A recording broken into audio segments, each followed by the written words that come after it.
First game of the semi-final. We got Team against the Chili Donuts. This is a spicy match. Now, a couple of weeks ago, I would have told you, alright, the Donuts, they got a chance to take the blue team down. But let's face it, in the last two tournaments, Team got defeated. And I was a little bit out of character. These guys have dominated the European scene for a long time, but right now, I don't want to say they're struggling, that wouldn't really hit the nail on the head, but they seem beatable all of a sudden. So they have matches where they are taken down by strong contenders like the Chili Donuts or the Hardos, and it's always pretty close games, but all of a sudden there's a bit of a crack in the armor. And this obviously all comes before the event in Miami, the offline event, where the blue team is going to travel to the States to play in an offline event, an offline tournament against some of the American teams. So, not the best moment to have a little bit of an issue there, but we'll see. This is obviously great training for them as well. The Donuts, on the other hand, they are smelling some blood in the water. And they are, interestingly enough, in the standings currently only in 5th position. So doing well today would really help them to push into the top 4 in the ranking so that they have a great spot or a great position heading into the playoffs. So this is an important match for them too. And since we are in the semifinal, this means that we have a best of 3 on our hands. Now, first pick, first ban for Chili Donuts, which means that now you have to make a choice whether or not you want to ban Stukov, since the Donuts have the first pick here. Could ban Johanna, obviously, as well. So, yeah. But they go for Zarya against Rutsu.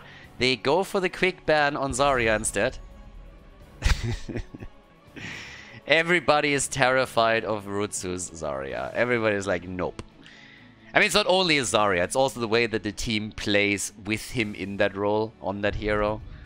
But yeah, nobody wants to face off against that. It's like the standard ban against them. But okay, first pick, what's it going to be? Do they go for Stukov? Do they go for Jojo? Are they picking a side laner? We've seen teams going into even a Dehaka first pick if they want to play the globals. But they go into Johanna. Johanna is the first one in here. For Team it's a bit of a question what kind of support they want to play here. Traditionally, would immediately jump to Stukov. But then again, lately we've also, of course, seen again an early priority into Lucio, into Brightwing. So there's a lot of combos that you can go for. Playstyle plays a big role now. If you want to go for some kind of variant composition, then it's obviously going to go Stukov. But there's Tracer. Very early pick. She gets a lot higher priority lately. And we have Dehaka. Now, as highlighted before, Dehaka can be sometimes even be seen as a first pick. But now we have here on Towers of Doom Dehaka for the top lane. He can make the rotation between mid-top. So the experience there. And then join fights at the pumpkin camps towards the bottom of the map fairly easily. Stukov and Vala. It's a great start for them into the draft. It's a really good one. Jojo, Stukov and Vala, very strong. They ban out Uther because of the double support that's being threatened here. If you have 2 supports and Vala, then you can go for the auto attack build. Which, to be fair, we haven't really seen in a couple of weeks. It's not like it was too long, but a couple of weeks when Vala was taken, she's fairly often picked on Battlefield of Eternity, where she goes into an arrow build to get the extra damage on the Immortal. And on Infernal Shrines, multi-shot build is still incredibly powerful. So, we'll see. The Tyrael ban, yeah, Tracer together with Malfurion and or Tyrael is very strong, and Masquerade has been playing Tyrael a lot, so it makes sense for them to try and ban that out. Definitely doing their research here. And that leaves us with also the question, what is Ultralis going to pick? There's Brightwing, so now you have 2 globals and you have some CC. With Masquerade locking in Diablo. I like Diablo. Diablo is kind of nice. He's like that bully, you know, that jumps into the fights. Pushes your head into a wall. That's one of the things that I actually liked about when they introduced D.Va. I mean, honestly, that video where they introduced D.Va was one of the dumbest videos I've ever seen. I think, like, her coming in there towards the end and saving the day was just so stupid. But that fight between Diablo and Genji was absolutely amazing. I loved that. D.Va was totally unnecessary there. About as unnecessary as hair on my head, but yeah, the fight between Diablo and Genji was pretty good. So Tychus and Garrosh are the final 2 picks here. Okay, so we got a double auto attacker, so to say. Pending a little bit on what Vala's going to do here, but Tychus with Odin can also help them to control the space on around the boss or shrine, an altar or bell tower. And as the final pick, do we get a Carrigan? No, we get Sylvanas this time. So Tracer and Sylvanas on the first map in this best of 3 series, as we have a pretty spicy best of 3 on our hands. So guys, let's go in. Towers of Doom, our first map. Let's see which team takes the lead here. Team starts off in blue on the left side of the map. We have Dequaza on Dehaka, Dainu on Tracer. Ultralisk is playing Sylvanas, we got Nagrom on Brightwing, and Masquerade on Diablo. On the right side of the map, Mako and Vala, we have Banana H on Stukov. Skok is playing the side lane with Jojo. Very reminiscent of the old days with ETC, as I already explained once. You can go into the draft and pick Johanna early, and then as the draft unfolds, you can decide whether you want to play her as the main tank or whether you want to play her on the side lane and then pick an additional tank, which is exactly what they did here. So they went into Garrosh as their second tank. We got Rutsu now with the second damage dealer. But that's something that you see a lot lately. So Jojo in general, very, very strong, especially, of course, on maps where wave clear plays a big role. You can, for example, name Tomb of the Spider Queen, Infernal Shrines. But her ability to also play side lane is very, very powerful. She's not quite on the same level as, for example, Dehaka, so Dequaza is definitely in a better spot when it comes to the rotational games early on. But once that we're heading into these team fights, Johanna obviously adds a lot. And that's also specifically true when we're talking about heroic abilities. You can either go for some engage into the backline player. I mean, I hesitate to call her the bruiser style, but you can definitely do some work with a good falling sword, and once you hit the level 20, she of course becomes even more annoying. But in addition to that, if needed, you can also supply another stun thanks to the Blessed Shield. So there's a lot that she can really play. And I really like it. It's a pretty cool thing that we are seeing lately. Last couple of weeks, I think 1 or 2 months. And as explained, I think it was last tournament or the tournament before, it makes me personally also happy, because even in the days of HGC in the last year or so, I said that this might actually be something that we're going to see Johanna in eventually. Now obviously since then, meta changed and everything, but it's cool that that finally came to pass as an option. And yeah, by now, that's a good play for Diablo, I gotta say. Chili Donuts, they are coming in swinging. They get the easy kill there. Masquerade, he got caught with his pants down a little bit. Went into the Devil's Due as the level 1 talent. We have a multi-shot build for Vala, by the way. Very, very safe rotation down here. Without the tank, they didn't dare to go straight down. And for good reason. If you caught it on the minimap, the red team was there waiting for them to rotate in and hoping for an additional kill that, at least in this case, they did not get. So, at this point, we have up at the top, Dequaza still doing his thing. Again, he will have the upper hand initially. Camp is already taken. That one kill gave them an upper hand as is already. So, as you can tell, they are the ones on the camp, but the blue team is deciding to be aggressive. And they want to take this. This is always a big gamble when you make it. You really have to have the confidence that you have the superior numbers here, but they also have the Haka, and he of course can turn this into a 5 versus 4, which is exactly what he currently does, but he's paying a price for it. They are not able to completely win this outright, and that is a bit of a problem, because Jojo got the additional camp at the top of the additional wave and pushed that in. The Haka has now rotated into the middle first, but they are losing some experience here. And of course, that comes as a calculated risk, but this battle, I mean, they are fierce. Diablo is down again, and the Chili Donuts, they are just going for it right now.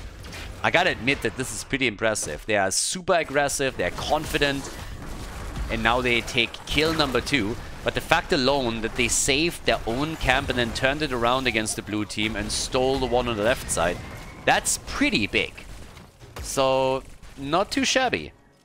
Level 4 talents are by now available for both teams, but there's a significant lead in experience at this point for the Donuts, at least when we're talking early game. The bigger they are, Eternal Retaliation is in, and Skok, topside, is doing his thing. Obviously Indomitable also for Garrosh, but with the early game isn't really all that great for team. It's always a question really whether you want to be that aggressive around your bottom pumpkin camp, yes or no. And sometimes teams invade, sometimes, you know, they're just trying to play passive, have the tank sitting in the bush trying to anchor the play. But in this first map of the best of 3, things turn quickly against Team Wah. So now it's 2 kills to 0 in favor of the Donuts. Yeah, a little bit of a nuisance play topside where Dequaza has interrupted Skok. Brightwing is still sitting at the top and they're fighting also.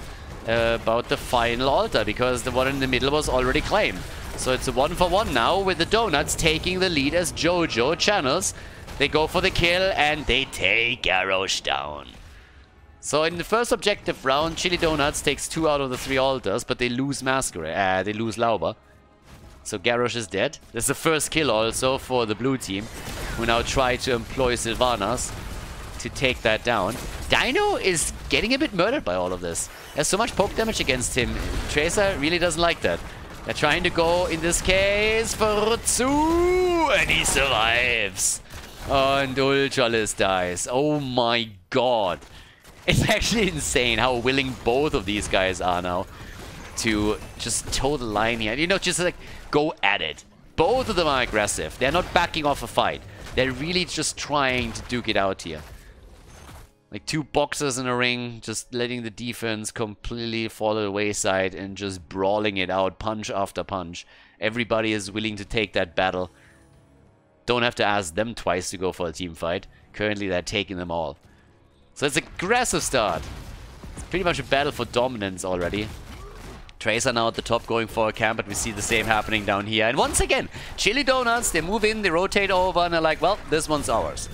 They got 5 heroes here, so they steal the pumpkin camp. Yes, up at the top, they Quasar and Dino, they also take one. But that doesn't matter all that much if you're trading the bot side, because now the bottom altar, bottom bell tower, gets attacked, and that is some significant damage.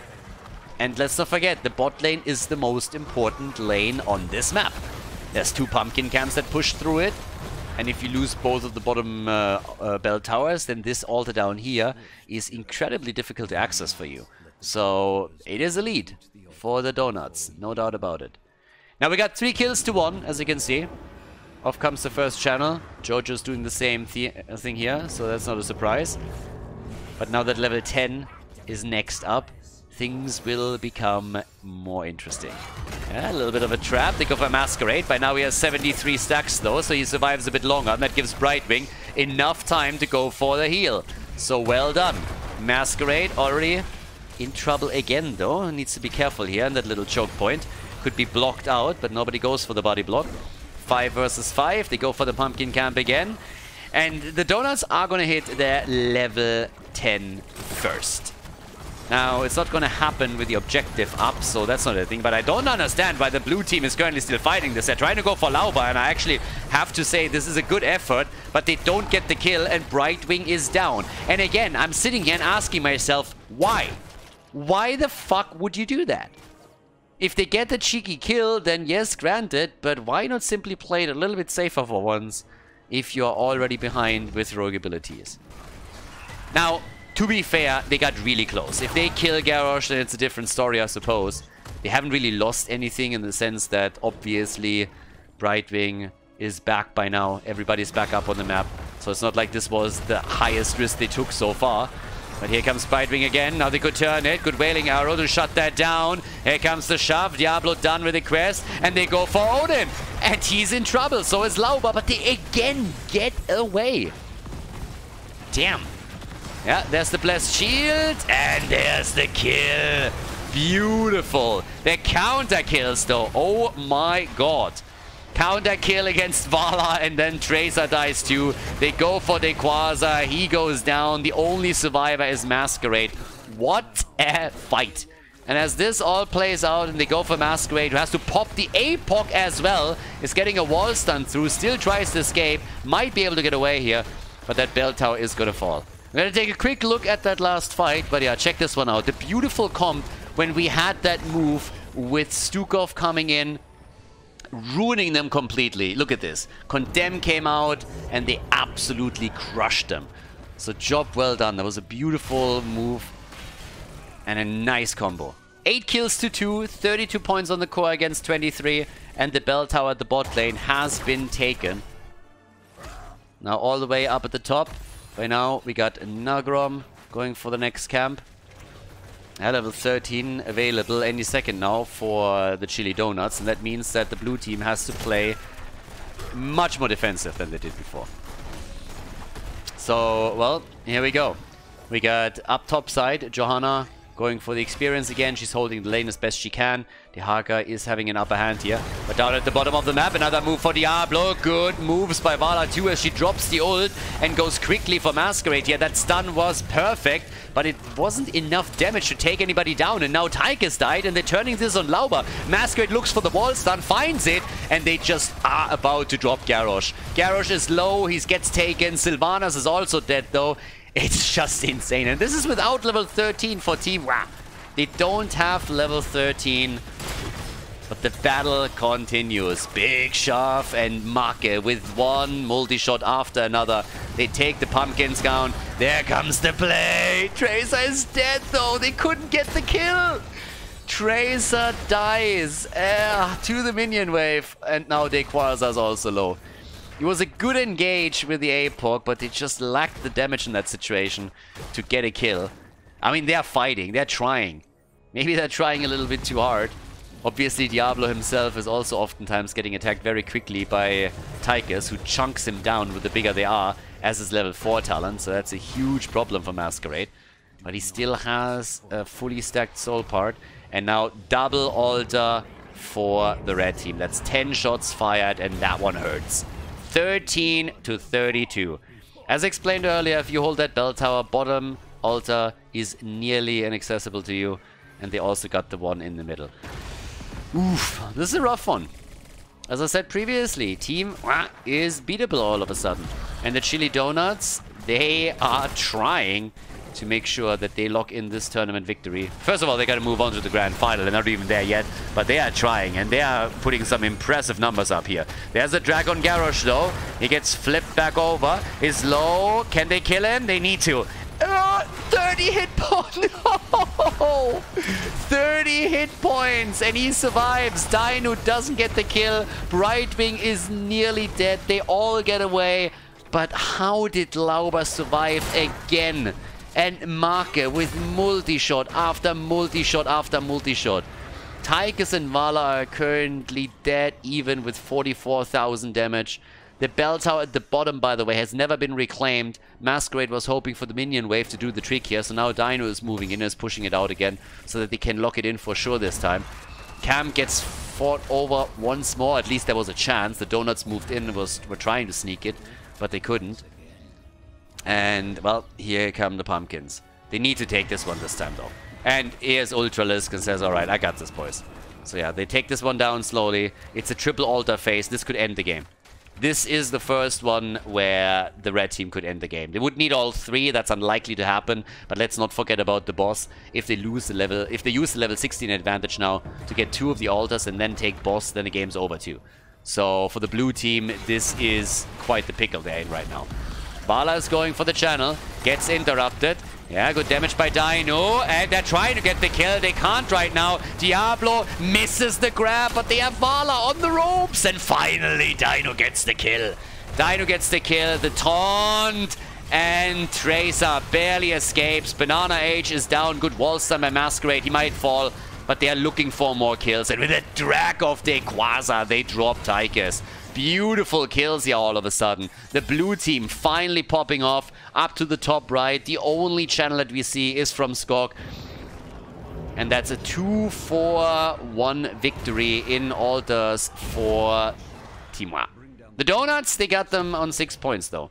So now at the bottom of the map, they're trying to get some control finally as they move in. But boy, what a first game. 8 kills to 11. Jojo is down. They dove to the top and took her. And now they can go for boss 2. They need to remove some options for the Donuts. So going for the boss makes a whole lot of sense right now, which is why they're starting to attack it. Obviously don't want to get caught with their pants down right here. But yeah, Dino's already working on it. They got the bell tower at the bottom as well. Dino's gonna need a little bit of assistance. They take also the camp at the top, so they're trying to dominate this as much as they can. Pumpkins are about to be claimed. This could be a big comeback for Team WA. They have a chance to make that comeback happen. They are heavily ahead in experience now. Thanks to them getting all of these kills, they have pulled ahead significantly. I mean, take a look at the experience distribution and how far ahead they are in hero experience. That's because they took down late game heroes on a higher level, and that matters a lot. Dino soloing the boss now. That's another 4 shots fired. They're slowly starting to catch at the bottom of the map. Lauber, they're going for him again. They can't get him here, but look at Dino. He gets the drag! The drag, but he moves him a bit away. He drops him or tries to drop it into the APOC, and it doesn't really work out for them. Now the altar is up. It's at the bottom of the map. Very difficult to access if the Chili Donuts are not able to reclaim that bell tower. Quasar's already sitting at the side. 6 points to 20. And oh boy, what a game. No level 20 available yet. And here comes Dehaka. Looking again for that drag. Ideally on Vala. Doesn't get it though. Brightwing is going for the channel. Brightwing goes for the channel. They should get the 5 points here. And they do. And they do. Red team was trying to get it in time. They couldn't. They will claim it now, but it's already too late. The 5 shots are fired, and that puts the core down to 15 points. Oof. What a game. Yeah, team is gaining momentum. And a lot of it at that. Especially as they are the ones who should get level 20 first. Once they have that, they can maybe reclaim another bell tower here. 6 points to 15. It's all about the kills at this point, all about the next level. And then trying to use that advantage to be as aggressive as you possibly can. But some of these fights... Dino, he missed 1 or 2 kills earlier. He thought the target was dead and couldn't deliver the final blow. But now he's doing work again. I mean, look at him just going for Banana H. And Stukov is in real trouble here. The Blessed Shield also missed. Was hoping for Tracer to move in as well. Anticipated a move there that never came. Here come the level 20 talents, and that gives us for Tracer the get stuffed. They're making the play for the bottom bell tower once again with Sylvanas, and the red team isn't willing to defend. They aren't willing to do that. They don't have storm talents. They know fully well that that would be a suicidal move here. What a first game. This series is going to be awesome. This series is everything that we wanted to be so far. Do they let both of them slide? That would be 10 points off their core if they don't take a single one of these 2 altars. But as I already said, they don't have level 20. And they are not going to get it in time. So now the pumpkins are being taken too. And we will very likely end up in a situation where the Donuts and Team are nearly tied in core points. Because Dino, he's not getting attacked here. They are moving back. The Quasar's up at the top. He's fighting still against Skork. Here's the first channel. Dino's going in for this. Nobody fights him. Nogrom, same thing. And down here, they have to deal with the pumpkins. So now that's 10 points. And just like that, Team is ahead on every count in the game with the exception of kills. And look at the Haka. He's already topside looking for another fort. Should be able to take this one too, but moves out, doesn't want to risk anything here. They're defending the bot lane. Here comes level 20. That gives us the Farflight Quiver and the big red button. And immediately Rutsu. Rutsu moves in, drops his ult right away. He knows it will be back up for the next altar rotation and just makes the move to reclaim that bell tower. In the middle, there's another play for bell tower number 5. And topside, yep, that camp is going to take the top. As long as Team holds 1 additional bell tower, it means that 1 altar channel is all they need. And that's one of the reasons why the red team is now getting so aggressive. They're trying to now move in and try to force a fight here. It's 1 minute and 10 seconds until the boss is up. Camps are still up too. And Dehaka, look at him. He's escorting those in. Guys, these are hits. Oh no! The wave just isn't there. The Quasar, yeah, he got nearly caught there. That was clutch though. They nearly escorted those in. But now the mid lane is a little bit open. They make a play for the bell tower, but as I already explained, they only need a single altar channel in order to win this now. And that's what they're going to try and do. They don't need an additional bell tower. They just need to make sure that they're not getting killed here. Uh-oh, Diablo immediately moving out, got taunted, Brightwing, and there's the kill. There's the death, but Vala is down, so is Tychus. What a final fight there again. They go for Banana H, and that's another one. 3 down. Team, they go for it, and they take it. The channel is in. What a battle towards the end. The blue team, they pull it off. They actually pull it off. The comeback on Towers of Doom as they take the lead in the best of 3 at the semi-final. Before we head into game number 2, make sure that you subscribe to the channel if you haven't done it yet so you don't miss out on any future content here on Khaldor TV. Tomb of the Spider Queen, map number 2. Gotta say, I thought we would end up with the lead for the Chili Donuts, because that first game, at least the early and mid game, were a little bit of a slapdown, honestly. They killed them time and time again, and I am impressed that Team could turn that around. That surprised me. Yeah, I didn't think it was possible. There were a few moments in the mid game where Dino was trying to go for a kill, thought he had it, retreated, and then it turned out the target was able to survive. You can't really blame him for that. I mean, with Tracer, if you stay too long, you know, you're gonna get clapped and then that's it. But in those scenarios, if the kill happens, then the game is maybe in the mid game at least a little bit more even, and then they can from that go into the late game. But once again, Towers of Doom just proves to be a fantastic map, and it was an insane comeback, and they deserve to win. But at this point, we now have Stukov and Uther banned out. Interestingly enough, Rhaegar is being left up for grabs. We got Zarya banned, and here comes the early Jojo ban. Now again, Jojo is a fantastic main tank here. You can always play her as a side laner. Here I would expect her to be in the main tank position.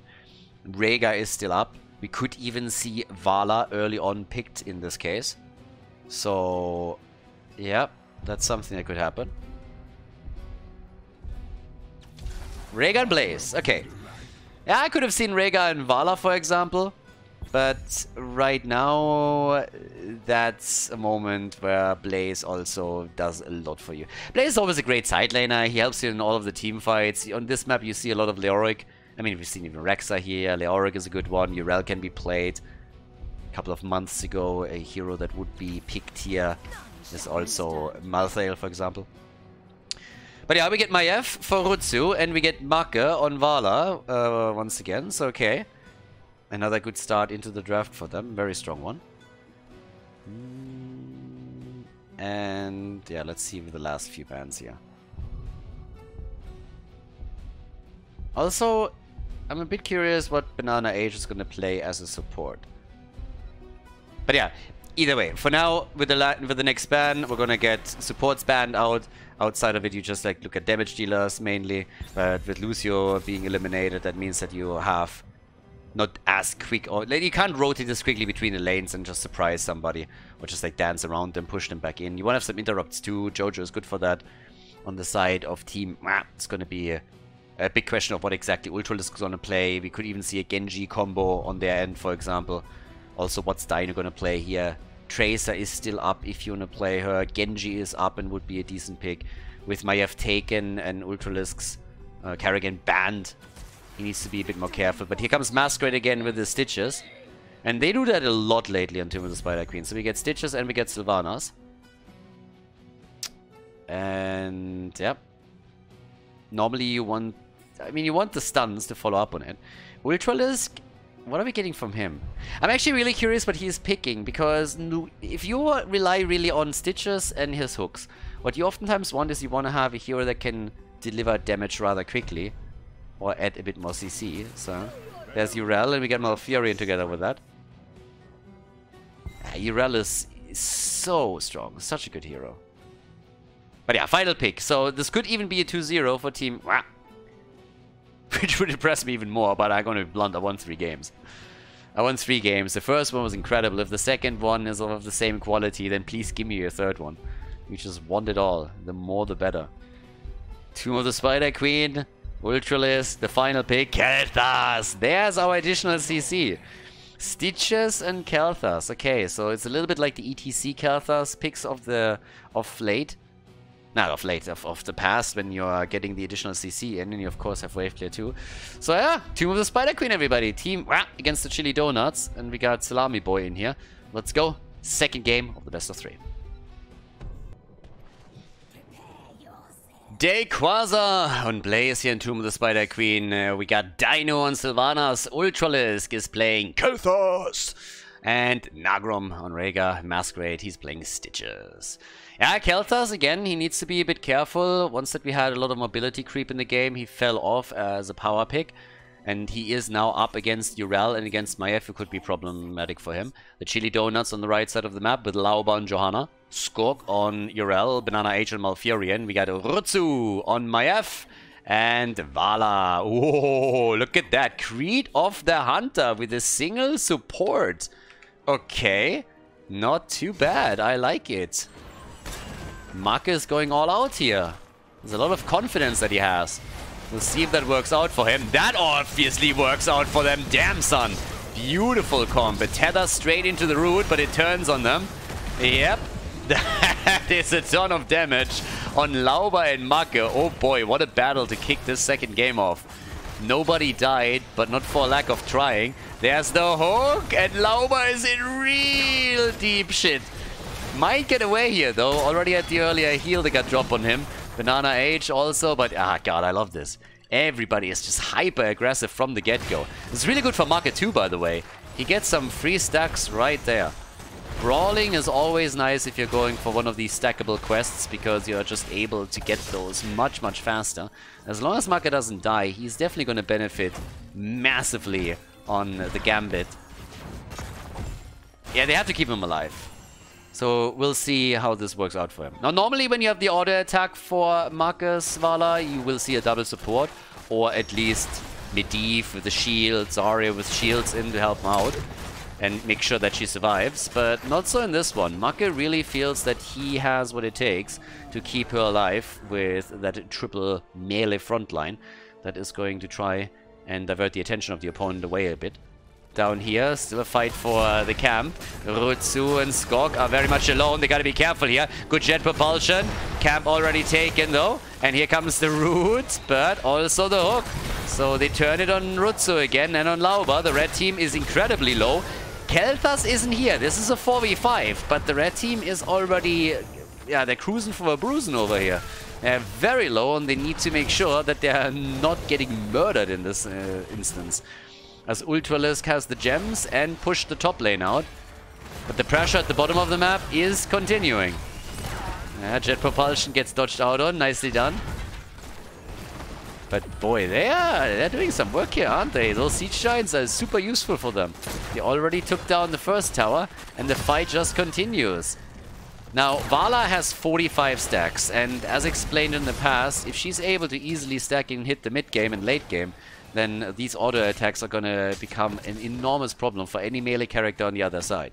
So Stitches in particular is gonna have a tough time once that Manticore is available, if she doesn't at least get killed a few times. And Make is really crushing it already. He's at 50 stacks, so the first quest reward is there. There's the root. Banana H with perfect setups for the team. And there's the kill. Kill number 1 in the game. They go for Dino. They were hoping for another kill. Can't get it here. But still, well done.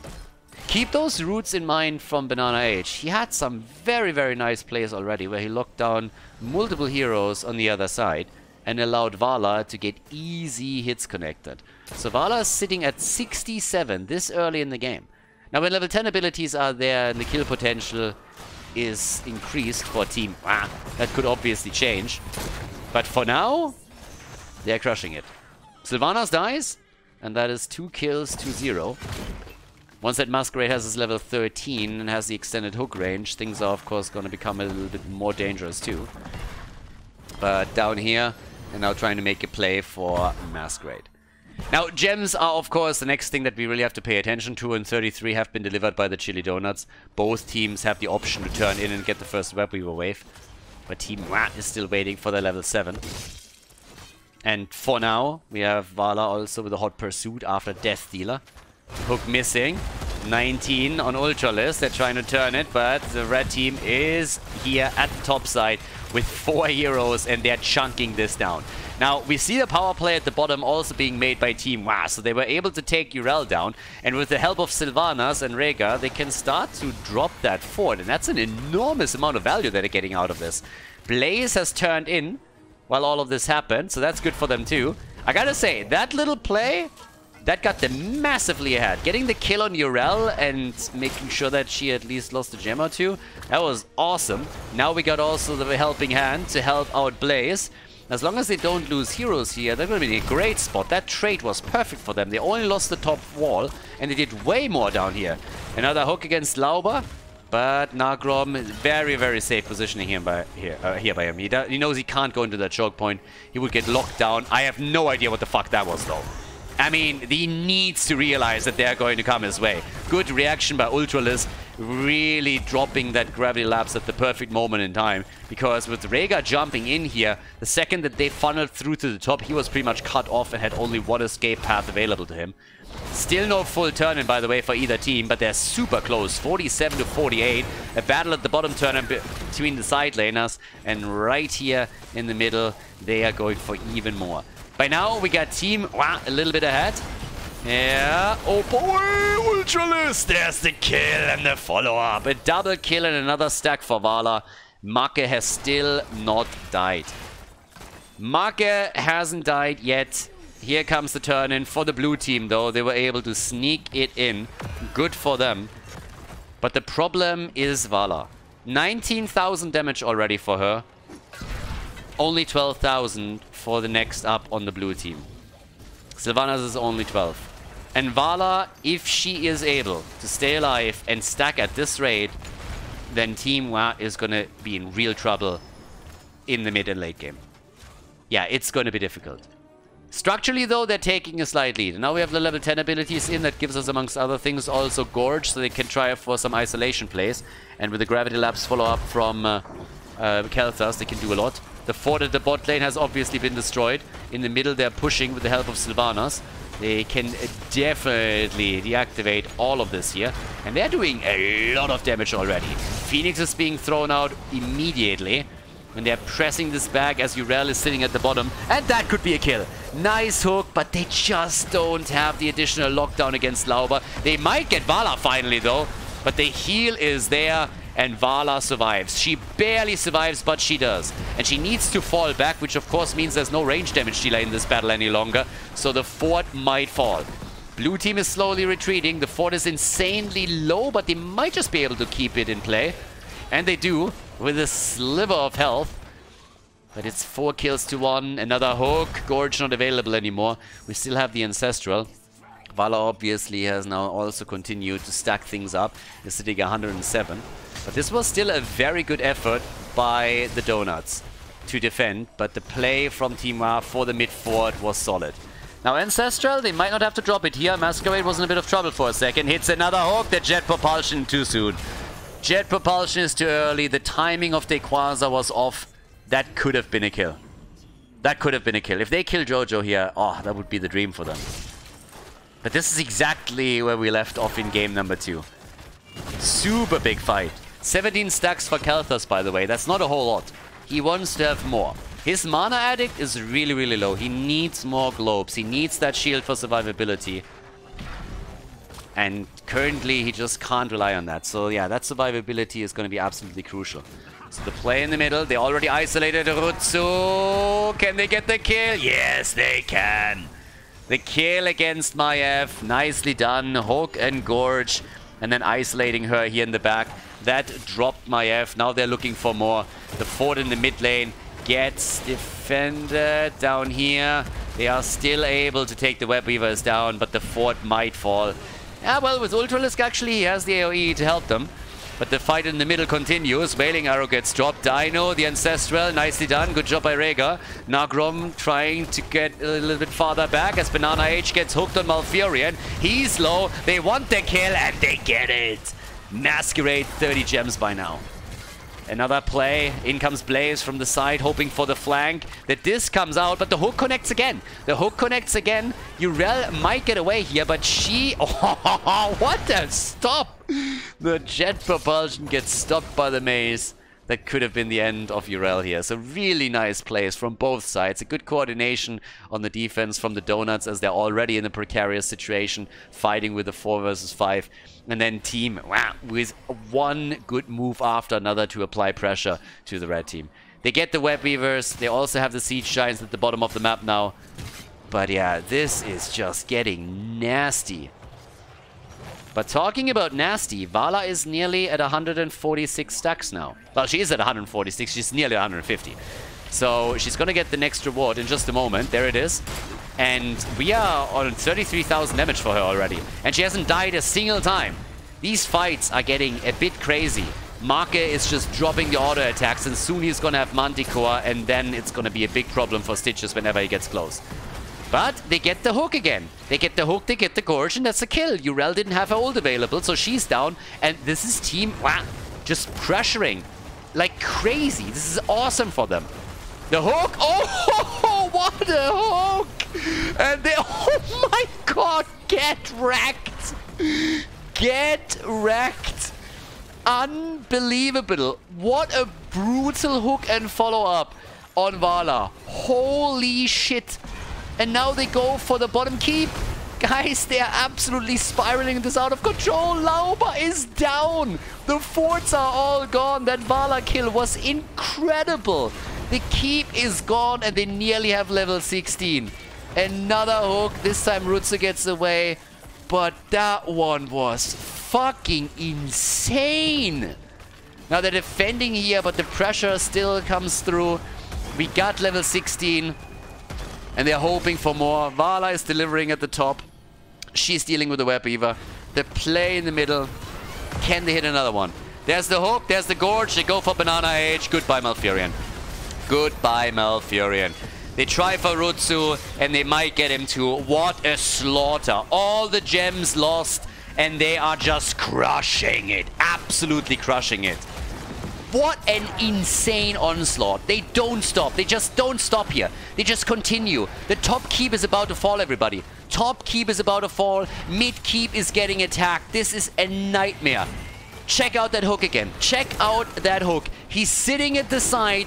He goes for the long distance, hits her just on the retreat, and then they crush her from every angle. Blaze with the jet propulsion. Now they are on the core. The keeps, they have all fallen. Every keep is gone. That fight has lasted for minutes right now. For minutes. Masquerade gets disked. They have 62 gems. Seems like they're actually going to let him die. They sacrifice him. They sacrifice him. They got so much out of this, and they just sacrifice Stitches. Vala has died once. She's at 200 stacks now. Her damage numbers are, of course, 6 city. But that was just nuts. Guys, one more time. One more time. Check it out. As they are going for a boss, look at this hook. And then look at Blaze. Blaze's jet propulsion as a reaction was insane. He comes in immediately. Dino was ready for it too. Jumps on the wave. And they get that kill. And now, of course, 8 kills to 5. We got level 16 finally for the Chili Donuts. Dropping any moment now. But it doesn't change the fact that we now have a situation in which the Donuts don't hold a single keep anymore. So every lane pressures against them. The boss was taken. Vala has Manticore. That could be a bit of a game changer, but we also have a 2-level lead now. Dino needs to jump out and does. They're trying. The disc gets dodged. Great bailing arrow. And oh, Rutsu survives, but the jet propulsion kills him just shortly after. Once again, the kills against the Donuts. Lauba explodes. Can they get more? They go for Skorg, and he's about to get dropped too. It's Marke that's in trouble, and he dies a second time. Second Gambit stack removed. The B-step, baby. The B-step, and the kill. This is game. They're going for the 5-man team wipe. Once again, the core falls, and it's unbelievable. I wouldn't have thought it possible, but team, wah, they win the series with a 2-0. And boy, what a barrage of attacks here on Tomb of the Spider Queen. GG! Blue team moves on to the grand final of qualifier number 7.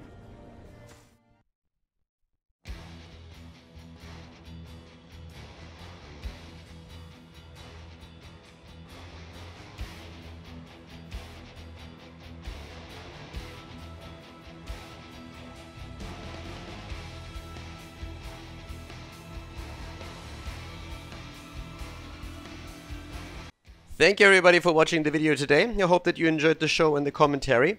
And keep in mind that the spoiler protection that is going to run for the rest of the video is made possible by all the support on patreon.com. So guys, if you want to support my work, if you want to help me start new projects and keep the spoiler protection in place, please consider heading over to patreon.com/Khaldor. There's also a link in the YouTube description, and check that out. Thanks in advance, and see you guys next time with more esports coverage here on Khaldor TV. Have a great day.